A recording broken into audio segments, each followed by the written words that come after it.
Hello बच्चों, good morning. मैं Brijesh Yadav, top 10 study centre में आपका स्वागत है। आइए आज हम लोग जो संख्या पद्धति है या वास्तविक संख्या है उसके बारे में समझने का प्रयास करते हैं। क्या है इसके पीछे पूरा जो इसका जो समुदाय चलता है, इसमें कौन कौन सी संख्याएं आती है, सब परिवार के बारे में इसका समझेंगे। संख्या पद्धति के बारे में, नंबर सिस्टम जिसको बोलते हैं इंग्लिश में हम लोग। आइए हम लोग समझते हैं। तो सबसे पहले हम बेसिक से इसका कॉन्सेप्ट ही समझा रहे हैं। इसमें जो कॉन्सेप्ट हम लोग को आवश्यक है सब समझेंगे। देखिए, सबसे पहले समझेंगे संख्या जो होता है वह किससे बना होता है? अंकों से बना होता है। संख्या तो अंकों से बनी होती है। तो पहले हम पकड़ते हैं अंक को। ये अंक तुम किधर गया? आइए, अंक क्या है? तो अंक जो होता है संख्या में 10 होता है। कितना होगा? 10 अंक। देखिए कौन कौन होता है? 0, 1, 2, 3, 4, 5, 6, 7, 8, 9। क्लियर हुआ? यही हमारा 10 अंक है और इन्हीं के मिलने से क्या होती है? संख्याएं बनती है। कुछ चिन्ह भी होते हैं जिसमें गणितीय संक्रियाएं जो होती है, जोड़ घटाव गुणा भागा और भी कुछ होता है जिसे शामिल करके संख्या बनाई जाती है। क्लियर हुआ? आइए, अब इनसे संख्या बनता है। संख्या कैसे बनेगा? देखिए, जैसे कोई बोलता है ना कि 1 अंक की संख्या, 2 अंक की संख्या, 3 अंक की संख्या, 4 अंक की संख्या या 5 अंक की संख्या। तो अंक की संख्या कैसे होगा? जैसे मान लीजिए आपको क्वेश्चन दिया जाए, एक क्वेश्चन देते हैं, 2, 3, 0, 5, 1 और 7 से बनने वाली पहला क्वेश्चन क्या है कि 2 अंकों की सबसे बड़ी संख्या। एक बात बताइए, लेकिन हमारे पास लिमिट है। हम तो 2 अंक की बड़ी संख्या 99 लिख सकते हैं, लेकिन इसमें लिमिट है कि इन्हीं संख्याओं से हमको 2 अंक की सबसे बड़ी संख्या बनानी है। तो सबसे बड़ा संख्या कौन सा है? देखेंगे, इसमें क्या हुआ? 7 है और इसमें 5 है। बोल सकते हैं, होगा ना जी? तो हमारा जो आंसर होगा क्या होगा? 75 होगा। तो 2 अंक में बोले थे हम, लेकिन यही क्वेश्चन बोल रहे। फिर दूसरा क्वेश्चन हम इसमें करते हैं, राइज करते हैं। जैसे 3 और 3 6 है, और हम बोले कि 6 अंकों की सबसे बड़ी संख्या। सबसे बड़ी संख्या, तो सबसे बड़ी संख्या लिखने के लिए सबसे बड़ा संख्या को पहले लिखते हैं, उसके बाद उससे छोटा वाला, उससे छोटा वाला, उससे छोटा वाला। आया समझ में? यानी इसका क्रम है कि सबसे पहले बड़ा वाला, फिर उससे छोटा वाला, फिर उससे छोटा वाला, फिर उससे छोटा वाला, सबसे छोटा वाला, क्रम चलेगा। तो क्या करेंगे? सबसे बड़ा क्या है? 7, उसके बाद क्या है? 5, उसके बाद क्या है छोटा? तो 3 है, उससे छोटा क्या है? 2 है, उससे छोटा क्या है? 1 है, उससे छोटा क्या है? 0 है। तो हमारा 6 अंक का जो संख्या है, जो दी गई संख्याओं जो अंक है, उनसे 6 अंकों की जो सबसे बड़ी संख्या बन सकती थी वो हमारे यही है। लेकिन यहीं पर सवाल आता है, जो बताना चाहते थे यहीं पर से समझेंगे वो लोग, कि 6 अंकों की सबसे छोटी संख्या। सबसे छोटी संख्या, तो बहुत लोग के दिमाग में यह आता होगा कि सर इसका क्रम ही बदल देते हैं कि 0 1 2 3 5 7 हो जाएगा, लेकिन गलती आ जाएगा। गलती हो जाएगा, क्या हो जाएगा? देखिए यहां पर से अगर हम ऐसे लिखते हैं 0 1 2 3 5 7, तो आप इसको काउंट करिए कितना अंक का संख्या हो रहा है। 1 2 3 4 5, इसमें पूछा क्या है? 6 अंक का। तो यहां पर तो हम मार्क खा गए, और जब ऐसे हम लिख कर आएंगे तो क्या हो जाएगा? गलत हो जाएगा। इसका सही उत्तर क्या होगा? देखिए, सही उत्तर क्या हो जाएगा कि 1 जो है, यानी 0 के बगल वाला जो इससे बड़ा था वो पहले आ जाएगा और 0 इसके जगह पर आ जाएगा। यानी उत्तर हो जाएगा हमारा 1 0 2 3 5 7, और यही हमारा क्या हुआ? आंसर होगा। तो समझ में आया? यानी कहने का अर्थ ये है कि अगर कोई संख्या अगर छोटी लिखना है तो उसमें ढूंढते हैं कि जीरो कहीं शामिल ना हो, जीरो पहले ना आए, यानी उससे छोटा वाला जो उससे बड़ा वाला जो अंक है उसके बाद में जस्ट आए। समझ में आया? ऐसे लिखेंगे। यानी हम इसमें अंक बताना चाहते थे कितना अंक का होता है, कैसे कैसे होता है, सब समझ गए हम लोग। आइए अब थोड़ा समझते हैं। जैसे इन्हीं से क्या होता है, अंक से संख्या बनते हैं, जैसे संख्या बनाए हैं। क्लियर हुआ? चलिए अब आगे देखते हैं, थोड़ा सा और समझते हैं इसमें। देखिए फर्स्ट चीज क्या है कि अगर आपसे पूछता है कि एक अंक की सबसे बड़ी संख्या, एक अंक की सबसे बड़ी संख्या, तो आप उत्तर दे सकते हैं 9। क्लियर हुआ? सेम इसी प्रकार अगर आपसे कोई पूछे कि दो अंक की सबसे बड़ी संख्या, आप उत्तर देंगे 99। इसी प्रकार 3 अंक पूछ दे तो आप बोलिएगा 3 × 9 हो जाएगा, 999 हो जाएगा। यानी ऐसे आप उत्तर दे सकते हैं। लेकिन यहां पर क्वेश्चन आता है, जो आप ये सब जानते हैं, बेहतरीन ढंग से जानते हैं, तो बताइए अब इसमें से क्वेश्चन क्या पूछेगा कि 2 अंकों वाली कुल कितनी संख्या है, कितनी संख्या है, 2 अंकों वाली कुल कितनी संख्या है। तो बताइए, यहां से आप स्टार्ट करिएगा, 10 से शुरू हो जाएगा और 99 तक जाता है। जैसे यहां से 1 कम आएंगे 9 हो जाएगा, जैसे यहां से 1 ज्यादा हो जाएंगे 100 हो जाएगा। ये 3 अंक का हो गया और ये 1 अंक का हो गया। यानी हमारा जो 2 अंक की संख्या है वह 10 से शुरू होती है और 99 तक जाती है। तो बड़ा आसान है, निकालना बहुत आसान है। कैसे बता दें कि 2 अंकों वाली कुल कितनी संख्या है। तो आप क्या करिएगा, देखिए बताएं। आप सबसे पहले 2 अंकों की कुल संख्या है, तो इसमें 2 अंक का सबसे बड़ा अंक लिख लीजिए। 2 अंकों की सबसे बड़ा संख्या क्या हो जाएगी, 99, और इसमें से माइनस कर दीजिए 1 अंक जस्ट इससे पीछे वाला। क्या करेंगे, जस्ट इससे पीछे वाला 1 अंक। जैसे 1 अंक का सबसे बड़ी संख्या क्या होती है, 9, घटा दीजिए, कितना हो जाएगा, 90 हुआ। जैसे 2 अंकों की कुल कितनी संख्या हुआ, तो हमारा उत्तर क्या हो जाएगा, 90। आया समझ में? चलिए अब आगे बताते हैं, एक और क्वेश्चन लेते हैं। क्वेश्चन है कि 3 अंकों वाली कुल कितनी संख्या है। तो इसका उत्तर क्या होगा, अभी तो बताए थे आपको, बताइए थोड़ा, हमसे पहले ही उत्तर दे दीजिएगा आप लोग। 3 अंक की सबसे बड़ी संख्या लिखेंगे और जस्ट इससे पीछे क्या है, तो 2 है। तो 2 अंकों की सबसे बड़ी संख्या को क्या करेंगे, घटा देंगे। घटाएंगे तो कितना हो जाएगा, 900। यानी 3 अंकों वाली कुल कितनी संख्या हो जाएगी, तो 900। आंसर हुआ। सेम इसी प्रकार आप लोग इसका भी तो उत्तर दे सकते हैं। अगर आपसे पूछे कोई, जैसे कि 4 अंकों वाली कुल कितनी संख्या है, इसका आप उत्तर दीजिएगा। फिर 7 अंकों वाली कुल कितनी संख्या है, तो आप इसका उत्तर दे सकते हैं। कैसे दीजिएगा, देखिए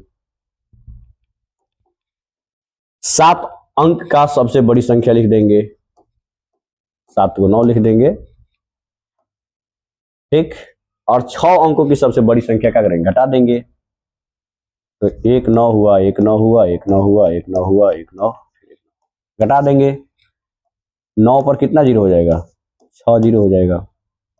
यही तो हमारा आंसर है। समझ में आया? इसी प्रकार आप 8 अंक का बताइए, 8 अंकों वाली कुल संख्या, 11 अंकों वाली कुल कितनी संख्या है? आया समझ में? ये आपको उत्तर देना है।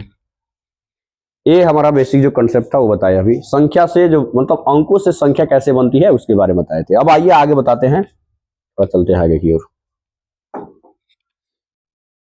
तो संख्याओं के मिलने से क्या बनती है? अंकों के मिलने से क्या बनती है? संख्या बनती है। ऐसा समझ में? अब थोड़ा समझते हैं कि संख्या जो होती है वह क्या है। तो संख्या देखिए, संख्या जो होती है वह दो प्रकार की होती है।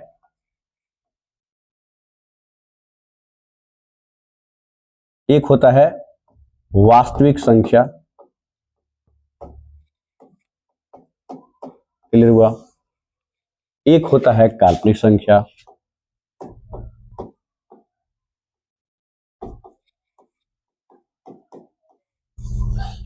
क्लियर हुआ? एक वास्तविक संख्या होती है, काल्पनिक संख्या होती है। तो संख्या दो प्रकार की हुई, वास्तविक संख्या और काल्पनिक संख्या। अब इसमें हम लोग समझने का प्रयास करते हैं कि काल्पनिक संख्या क्या होती है। तो बड़ी आसान परिभाषा हम बता रहे हैं, अपने ओर से बता रहे हैं, समझिएगा क्या है कि जो संख्या रूट के अंदर हो, जो संख्या रूट के अंदर हो लेकिन माइनस के साथ हो। जैसे यानी रूट में हो,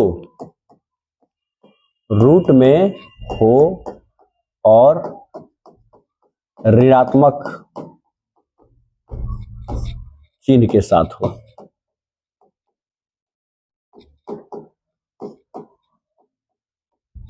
आया समझ में? देखिए जैसे बता रहे हैं हम, कुछ एग्जाम्पल बता रहे हैं आपको। जैसे माइनस में अंडर रूट माइनस में 2, इसी प्रकार अंडर रूट माइनस में 3 समझ में आया? इसी प्रकार अंडर रूट -23। ये सब क्या है? काल्पनिक संख्याएं हैं। और काल्पनिक संख्या में एक चीज याद रखिएगा, जो आप आगे चल के पढ़िएगा, जो आईएससी में पढ़िएगा, तो उसमें बताया जाता है कि आयोटा, इसको क्या बोलते हैं? आयोटा। तो आयोटा बराबर होता है, यानी आई बराबर होता है under root -1, under root -1। Clear हुआ? यानी आई का मान क्या हुआ? आई बराबर होता है अंडर रूट -1। आया समझ में? चलिए अब थोड़ा सा इसके बारे में बता दे, थोड़ा सा, बस थोड़ा सा बेसिक चीज है, समझ लेते हैं, उसके बाद आगे बढ़ते हैं हम लोग। ज्यादा कुछ नहीं है, समझिए।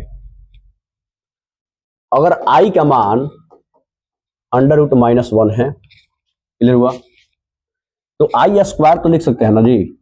आई स्क्वायर लिखेंगे तो अंडर रूट -1 का होल स्क्वायर हो जाएगा, तो क्या होगा? -1। अगर आई के पावर 3 है ना, तो इसे लिख सकते हैं कि ना, आई स्क्वायर गुने आई, आधार सेम है, बेस सेम है, तो उसका पावर क्या करते हैं? जोड़ लेते हैं। तो यहाँ पर क्या हो जाएगा? इसका मान क्या हो जाएगा? माइनस में 1 हो जाएगा, और आयोटा का आयोटा रहने दो, माइनस में आयोटा हो जाएगा। सॉरी। जैसे i3 है तो वहां पर क्या होगा? आई स्क्वायर गुने आई लिख सकते हैं, जिसमें आई स्क्वायर का मान होगा -1, और आई से गुना कर देंगे तो आई स्क्वायर, आई माइनस में आई। अब देखिए आई के पावर 4 है, तो इसको तो ऐसे लिख सकते हैं ना, आई स्क्वायर गुने आई स्क्वायर। आई स्क्वायर का मान क्या होता है? तो -1 गुने -1। अब माइनस में माइनस से गुना करेंगे तो जानते हैं क्या होता है? प्लस होता है। समझ रहे हैं आप लोग? इसमें कोई दिक्कत? अब आपके सामने आता है आई के पावर 5, तो हम इसे लिख सकते हैं आई के पावर 4 इंटू आई। अब इसका मान होता है क्या? तो 1 होता है, और आयोटा का मान आयोटा, यानी आयोटा। समझ में आया? फिर इसी प्रकार हम और कुछ संख्याएं लेते हैं। जैसे आपको समझा दें कि आई के पावर अगर 6 लिख दें, तो आई के पावर 4 इंटू आई के पावर 2 लिख सकते हैं, जिसमें इसका मान 1 हुआ और इसका मान माइनस में 1 हुआ। तो -1 में 1 से गुना करेंगे, क्या हो जाएगा? -1 आंसर हुआ। आया समझ में? चलिए थोड़ा और इधर देखते हैं। अगर आई के पावर 7 है, तो आई के पावर 4 इंटू आई के पावर 3 लिख सकते हैं, और आई के पावर 4 का मान होता है 1, और इसका मान होता है माइनस में आई, आयोटा।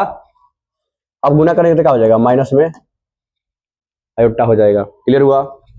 ये थोड़ा कलर ब्लिंक कर रहा है, अच्छा सुंदर नहीं दिखाई दे रहा है, यही कलर ठीक रहेगा।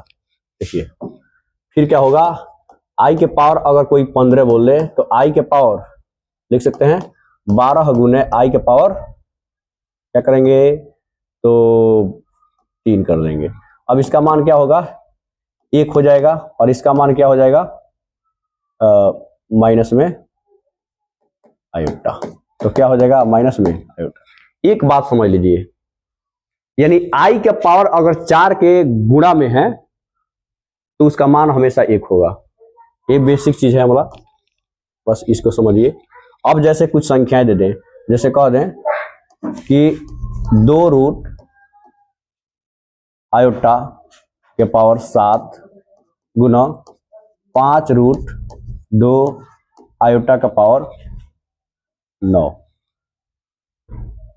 तो ऐसे करेंगे, इन दोनों संख्याओं का गुणा होगा तो रूट 2 में रूट 2 से गुणा हो जाएगा 2 हो जाएगा, 5 से गुणा करेंगे 5 दूना 10 हो जाएगा 10, और आई जो होगा आयोटा यानी आयोटा का पावर जो होगा वह 7 प्लस 9 कितना हुआ 16, यानी 10 आई के पावर का हो जाएगा 16।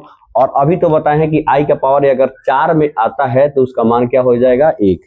तो हम क्या करेंगे 10 गुने 1 बराबर हो जाएगा 10 आंसर। यानी ऐसे हमारा क्वेश्चन आता है तो इसका हल ऐसे हो जाएगा। देखिए मेरे बताने का अर्थ है कि थोड़ा सा आयोटा के बारे में बताना चाहते थे, बता दिया आपको। आगे चलते हैं, थोड़ा सा समझिए, थोड़ा इसी पर और एक क्वेश्चन लेते हैं जो आप बनाइएगा।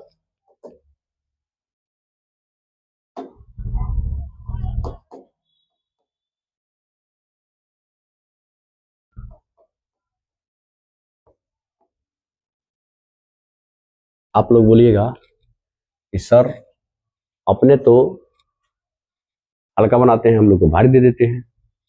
चलिए थोड़ा सा और भारी ले लेते हैं। यहाँ पर 3 कर दिए, अब क्या हो जाएगा 3 से 3 में गुना हो जाएगा, क्या हो जाएगा बताइए 9 रूट 3 हो जाएगा। और आयोटा यहां से 16 है तो 16 कर दीजिए, और यहां से केवल आई कर दीजिए, एक सिंगल कर दीजिए। हम यहां पर और सिंपल कर रहे हैं आपको। और यहां पर आई के पावर कितना है, आई के पावर 192 है ना जी। अब 192 में आप क्या करिए, सबसे पहले बता देते हैं कि आप 192 में 4 से भागा दीजिए, 4 चौका 16, बचा कितना 3 3।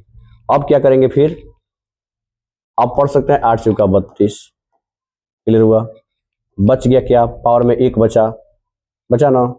तो हम लोग क्या कर सकते हैं, आई का पावर 48 गुना आई के पावर 1 कर सकते हैं, सॉरी ऐसे लिखेंगे, आई के पावर 4 गुना 48 गुना आई के पावर 1 हो जाएगा। तो आई के पावर लिखेंगे या नहीं लिखेंगे, जो शेष बचता है उसी को पावर बना देंगे। बस 4 के गुणनफल हमको लाना था, ला दिए। अब देखिए क्या होगा, तो यहां पर हो जाएगा 9 रूट 3 और इसका मान हो जाएगा 1। इसका मान आयोटा है, आयोटा रहने दीजिए।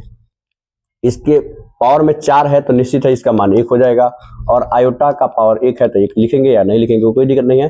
क्या हो जाएगा 9 रूट 3, और आयोटा में आयोटा से गुना होगा तो आई स्क्वायर हो जाएगा, आयोटा स्क्वायर, यानी 9 रूट 3। और आई के है मान तो इसमें क्या हो जाएगा, इसका मान तो अभी बताए हैं आपको क्या होता है माइनस में 1, तो हमारा हो जाएगा माइनस में 9 रूट। देखिए ये 9वीं की दृष्टि से हालांकि सिलेबस में नहीं है, हम इसलिए बता दिए कि आप लोग जब आईए से जाइएगा तो वहां पर थोड़ा सा आपको आसान हो जाएगा। हालांकि कोई ज्यादा कुछ इसमें है नहीं, बस उसमें थोड़ा सा 4-5 चीज है, समझ लेना, उसके बाद आसानी से बन जाएगा। एक क्वेश्चन आप लोग के लिए है, बनाइएगा।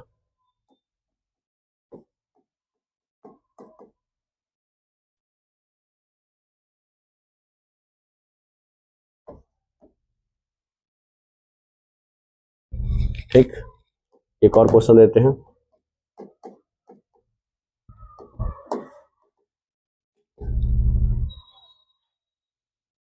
सत्ताईस और 8 रूट 3, और आई का पावर देते हैं हम यहाँ पर कितना कर दें 35 कर देते हैं। ठीक है, आपके लिए है,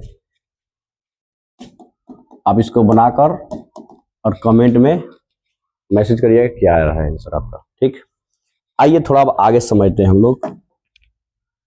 तो संख्या के बारे में बताए थे आपको, संख्या जो वास्तविक संख्या क्या होती है, काल्पनिक संख्या क्या होती है। तो पहले काल्पनिक संख्या बता दिए। वास्तविक संख्या जो होती है वह दो प्रकार की होती है, एक होती है परिमेय संख्या, एक होती है अपरिमेय संख्या। तो इसके बारे में थोड़ा समझते हैं। अभी जस्ट यहीं पर तो बताए थे। तो ये दो प्रकार की हो जाती है। देखिए कितने प्रकार की हो जाएगी, दो प्रकार की। एक होती है परिमेय संख्या और एक होता है अपरिमेय संख्या।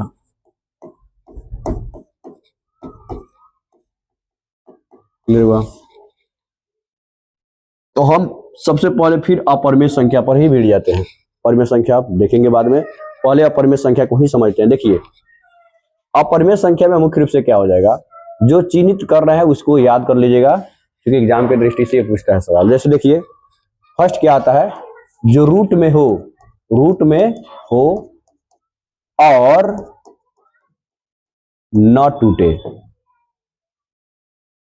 न टूटे, यानी जो रूट से बाहर न निकल पाए। ठीक, जैसे रूट 5 हुआ, रूट 3 हुआ, रूट 2 हुआ, रूट सॉरी 7 हुआ। यहां पर अगर हम कहें रूट 4 तो ये परिमेय संख्या होगा, अपरिमेय संख्या नहीं होगा, क्योंकि ये टूट सकता है। समझ में आया? इसलिए फिर देखेंगे अगर यहाँ पर 9 लिख देते ये भी तो टूट सकता है। तो ये हमारा जो है वह क्या है, परिमेय संख्या, अपरिमेय संख्या नहीं है। जो रूट में हो न टूटे वही तो अपरिमेय संख्या है। फिर दूसरा बताते हैं, एक और है पाई। अगर पाई चिन्ह दिया है तो समझिएगा कि क्या है, अपरिमेय संख्या है। जैसे केवल पाई भर नहीं, अगर जैसे पाई के साथ कुछ और भी अंक दे दिया हो, जैसे 5 पाई बटा 2 कर दें, ये भी अपरिमेय संख्या है। याद रखिएगा पाई यहां संकेत दिख जाए आपको बोलिएगा कि वह अपरिमेय संख्या है। क्लियर हुआ? और दशमलव में बता दें तो दशमलव भी क्या होती है, अपरिमेय संख्या होती है। लेकिन कौन सा दशमलव? दशमलव तो 3 प्रकार के होते हैं। एक होता है जैसे 2 प्रकार के, एक शांत होता है, अशांत होता है। तो अशांत भी तो 2 प्रकार के होते हैं, आवर्ती में, एक अनावर्ती में। तो जो अनावर्ती होगा वही तो अपरिमेय संख्या होगा। सॉरी, जैसे देखिए दशमलव में अगर कोई पूछे कि कौन सा दशमलव है जो अपरिमेय संख्या, तो आप लोग उत्तर दीजिएगा अशांत अनावर्ती। अशांत अनावर्ती जो होगा वह क्या होगा, अपरिमेय संख्या होगा। क्लियर हुआ? अब अपरिमेय संख्या में जैसे अपरिमेय कैसे क्या होता है, देखिए एक एग्जांपल बताते हैं। 0.1 0 1 डबल 0 1 3 0 1 4 0 1 डॉट डॉट चला जाएगा। इसी प्रकार से कोई भी संख्याएं बनाई जा सकती है। क्लियर हुआ? इतना बात आप लोग समझ गए आप लोग? चलिए अब आगे बढ़ते हैं। अब देखिए ये जो हमारा था परिमेय संख्या के बारे में हम लोग समझे, मतलब अपरिमेय संख्या के बारे में समझे हैं। अभी थोड़ा समझेंगे हम लोग कि परिमेय संख्या के बारे में। तब परिमेय संख्या के बारे में देखिए, परिमेय संख्या, तो परिमेय संख्या जो होती है इसका परिभाषा बड़ा सिंपल है कि वैसी संख्या जो p बाई क्यू के रूप में लिखी जा सके जहां पर q बराबर नहीं हो 0, यानी ये p बाई क्यू का रूप में हो, लेकिन जहां क्या है तो q बराबर नहीं होना चाहिए, किसके बराबर, 0 के। यानी p बाई क्यू तो हो लेकिन q बराबर नहीं हो 0। इसका कहने का बड़ा सिंपल अर्थ है। देखिए जैसे अगर 0 है और यहाँ पर 5 लिख दिए तो ये हमारा p है, ये हमारा q है। तो ये तो परिमेय संख्या है क्योंकि नीचे q है और q का मान 0 नहीं है। लेकिन इसी को बदल दिया जाए, एक कर दे 5 और एक कर दे 0, तो यहाँ पर p है, यहाँ पर q है, और q का मान क्या है, 0। तो जब q का मान 0 हो जाएगा तो हम लोग कह सकते हैं कि यह अपरिमेय संख्या, परिमेय संख्या नहीं होगा। यानी इसका अर्थ है कि 5 बटा जो 0 लिखा जाएगा वह परिमेय संख्या नहीं होगा, क्योंकि यहाँ पर q जो है वह 0 के बराबर है। अब बताइए 7 बटा 9 परिमेय संख्या है कि नहीं है? तो बोलेंगे कि सर यहाँ पर q जो है वह 9 है। q क्या है, 9, और यहाँ पर q जो है वह बराबर नहीं है 0 के, इसलिए यह अपरिमेय संख्या होगा। समझ में आया? लेकिन इसी को लिख दें कि 7 बटा 0, तो यहाँ पर q का मान क्या हुआ, 0। ये परिमेय संख्या नहीं होगा। समझ में आया आप लोगों को? बोलिए। तो चलिए चलते हैं अब आगे, थोड़ा सा परिमेय संख्या के बारे में और समझाते हैं। इसको मिटा देते हैं तो समझेंगे कि परिमेय संख्या क्या है। परिमेय संख्या जो है, परिमेय संख्या जो होती है उसे बांट सकते हैं, एक भिन्न में कर सकते हैं और एक होता है दशमलव में। तो दशमलव के बारे में विस्तार से बताएंगे कभी, लेकिन भिन्न के बारे में थोड़ा समझते हैं। दशमलव का एक अलग क्लास रहेगी। आप देखिए, भिन्न जो होता है वह 3 प्रकार की होती है। एक होता है शुद्ध भिन्न और एक होता है अशुद्ध भिन्न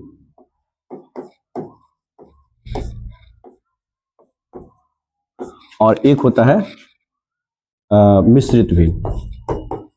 मिश्रित भिन्न तो समझिए यहाँ पर, यदि हर बड़ा है अंश से तो शुद्ध होगा, अगर अंश बड़ा है हर से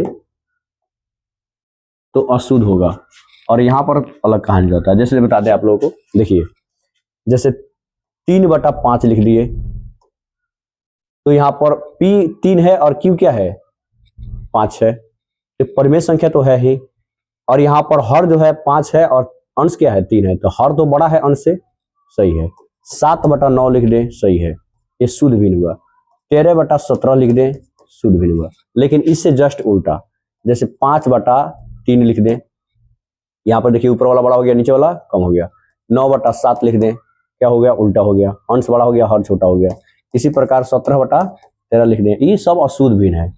हाई जो है वह मिश्रित भिन्न है। कैसे बता देते हैं कि 3 पूर्णांक 1/2, देखिए यहाँ पर पूर्णांक भी आ गया और भिन्न भी आ गया। जैसे फिर 4 पूर्णांक 2/5 आया समझ में। तो एक तरह से हम कह सकते हैं कि मिश्रित भिन्न में वही बदलता है जो अशुद्ध भिन्न होता है। क्लियर हुआ? जैसे इसको पूर्णांक बदल सकते हैं कि नहीं, जैसे 5/3 है तो इसको लिख सकते हैं ना 1 पूर्णांक 2/5, यानी वही संख्या, वही अशुद्ध भिन्न मिश्रित भिन्न में बदलता है। शुद्ध भिन्न कभी भी मिश्रित भिन्न में नहीं बदल सकता है। समझ में आया आप लोगों को? चलिए अब आगे देखते हैं हम लोग। इसमें से बताना है आप लोगों को थोड़ा, कौन शुद्ध भिन्न है, कौन अशुद्ध भिन्न है।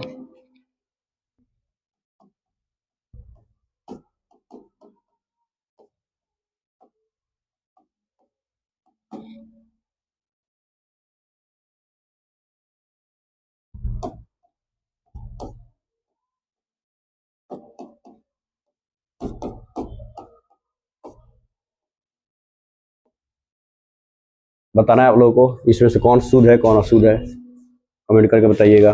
चलिए, इतना बात समझ में आया। अब थोड़ा सा बताते हैं। तो परिमेय संख्या जो है, परिमेय संख्या वह अभी तो बताए हैं, एक भिन्न होता है और एक क्या होता है, दशमलव होता है। तो दशमलव में जो होगा वो बताएंगे। दशमलव में मुख्य रूप से 2 हो जाएगा, एक होता है शांत और एक होता है अशांत लेकिन आवर्ती हो। इसके बारे में जब बताएंगे तो आप लोग विस्तार से समझेंगे। लेकिन इसके बारे में बताते हैं, भिन्न जो होता है वह मुख्य रूप से बताए थे 3 प्रकार के, शुद्ध, अशुद्ध और मिश्रित। तो अशुद्ध भिन्न में बताए थे कि आपको अंश जो होगा बड़ा होगा, हर छोटा होगा, इसलिए इसमें आ सकता है पूर्णांक। अब पूर्णांक इसमें क्यों शामिल किए हैं, थोड़ा इसका कारण समझते हैं। कारण देखिए, अगर 2 लिखे तो 2 के नीचे 1 लिख सकते हैं। तो यहाँ पर क्या है, P है, भले P E है P, और यहाँ पर क्या है Q। यहाँ पर अंश है और ये क्या है, हर है। अभी तो बताए थे कि अगर हर बड़ा होता है अंश से तो वह अशुद्ध बोलता है, तो इसलिए पूर्णांक को अशुद्ध भिन्न बोल सकते हैं। और पूर्णांक संख्या के बारे में थोड़ा समझेंगे। तो पूर्णांक में देखिएगा तो इसमें पूर्ण संख्या आती है। पूर्ण संख्या इसमें देखिए ये क्या होता है, 0 से लेकर ये माइनस में आता है और इधर प्लस में आता है। इसलिए पूर्णांक संख्या में क्या होती है कि ऋणात्मक संख्या, शून्य संख्या और क्या होती है, धनात्मक संख्या शामिल होती है। लेकिन पूर्ण संख्या में देखेंगे तो 0, 1, 2 डॉट अनंत तक जाती है। और इससे जस्ट नीचे जाएंगे तो प्राकृत संख्या होगा। तो प्राकृत संख्या में देखिएगा तो उस शुरू होता है 1 से, 2 से, डॉट डॉट अनंत तक जाती है। एक बात और समझ लीजिए, परिमेय संख्या, प्रत्येक परिमेय संख्या भिन्न होती है और प्रत्येक भिन्न संख्या क्या पूर्णांक संख्या हो सकती है, ऐसे सवाल पूछता है। तो याद रखिए कि नीचे वाला ऊपर के समान हो सकता है लेकिन ऊपर वाला नीचे के समान नहीं हो सकता है। जैसे प्रत्येक प्राकृत संख्या पूर्ण संख्या होती है, सत्य है। प्रत्येक पूर्ण संख्या पूर्णांक संख्या होती है, सत्य है। प्रत्येक पूर्णांक संख्या भिन्न संख्या होती है, सत्य है। प्रत्येक भिन्न संख्या परिमेय संख्या होती है, सत्य है। लेकिन जस्ट ऊपर से आएंगे, जैसे पूर्णांक संख्या, प्रत्येक पूर्णांक संख्या पूर्ण संख्या होती है, नहीं। प्रत्येक पूर्ण संख्या प्राकृत संख्या होती है, नहीं। तो आप इस वीडियो को देखिए और कंसेप्ट को समझिए, फिर अगला वीडियो मिलते हैं, उसमें समझाएंगे। तब तक के लिए जय हिंद, जय भारत।